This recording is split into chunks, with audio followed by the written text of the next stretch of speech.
जय हो छठी मैया।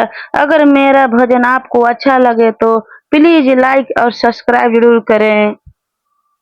कोपी कोपी बोलले छोटिया मैया, सुना हो सेवक होगा, सुना हो सेवक लोगा।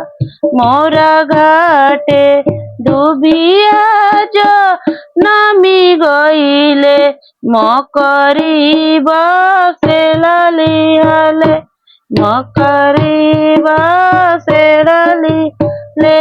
मोरा घाटे डूबिया नामी गईले, मकरी बसेली ले, मकड़ी बसेड़ा हरे। हाथ जोड़ी कहेलने आने जानो सेवक, सुनिए छठिया मैया, सुनिए छठिया मैया। रौरा घाटे डूबिया गड़ाई देबो, मकड़ी उजाड़ी देबो, मकड़ी उजाड़ी दे। हंसी हंसी बोलली अने जानो दे, हाथ में सिनुर लिया, हाथ में सिनुर लिया रे। रौरा घाटे गोबर लिपाई देबो, चंदन छिड़काई देबो, चंदन छिड़काई देबो। हे हाथ जोड़ी कहलने आने जानो सेवक, सुनिए छठिया मैया, सुनिए छठिया मैया।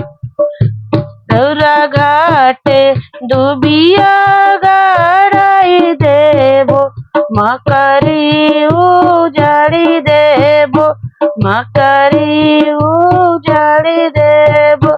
ए हंसी हंसी बोलले आने जानो दे, सुना हाथ में सिंदूर लिहले, हाथ में सिंदूर लिहले।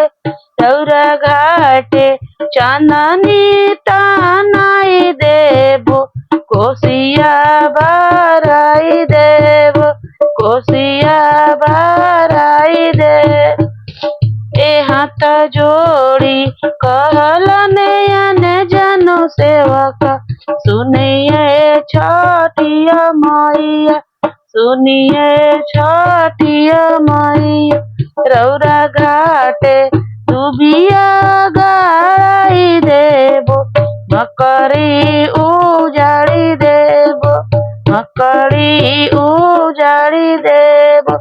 हंसी हंसी बोलले आने जानो दे, हाथ में सिंदूर लिहले, हाथ में सिंदूर लिहले। ए रौरा घाटे बाजा